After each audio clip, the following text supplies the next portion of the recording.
Nancy के साथ बैठ गया। नैन्सी अपनी लिखी हुई एक नॉवल का उसे छोटा सा हिस्सा सुनाने लगी, लेकिन टॉम को किताब कुछ खास पसंद नहीं आई। फिर वो घर से निकल गया लूसी से मिलने के लिए। बाद में जब टॉम चार्ली के घर पहुंचा तो उसने देखा कि एक आदमी बेहोश पड़ा हुआ है। थोड़ी देर बाद गुंडों का एक झुंड कमरे से बाहर आ गया। वो गुंडे किसी की वीडियो बना रहे थे। टॉम ने डर कर भागने की कोशिश की, पर एक गुंडे ने उसे गोली मार दी और फिर सब लोग वहां से भाग गए। अब 10 दिन बाद टॉम की आंखें सीधा हॉस्पिटल में खुली। डॉक्टर ने बताया कि जब तुम भाग रहे थे तो तुम्हारा फोन एक टाइम पे तुम्हारे सर के पास था और गोली उसी वक्त फोन के लगी, जिसके बाद मोबाइल के कुछ हिस्से तुम्हारे सर में घुस गए, लेकिन ज्यादा नुकसान नहीं हुआ। डॉक्टर ने कहा कि अगर कोई अजीब चीज महसूस हो तो बता देना। तभी टॉम ने लूसी के बारे में पूछा कि वो ठीक है, जिस पर नैन्सी ने बताया कि लूसी तो ठीक होकर डिस्चार्ज भी हो गई।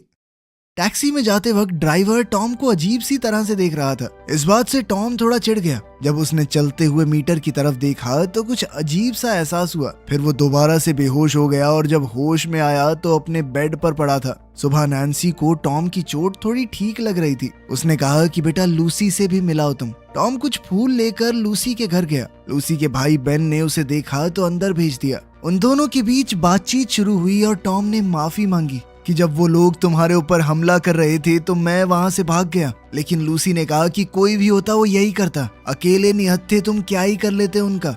लेकिन फिर भी टॉम को लूसी को ना बचा पाने का पछतावा था। जब टॉम वहां से निकल रहा था तो उसे सभी बिजली से चलने वाली चीजों की आवाजें आने लगी। उसे लोगों की फोन कॉल्स तक सुनाई दे रही थी। उसका अजीब सा उल्टी जैसा मन हो गया। घर जाते जाते उसे हर एक इलेक्ट्रिक डिवाइस के ऊपर एक अजीब सा इंटरफेस दिखने लगा। तभी अचानक उसे फिर से उल्टी आने लगी और वो बेहोश हो गया। बेहोशी की हालत में अचानक उसे यूजीन का सेल फोन दिखाई देने लगा और उसे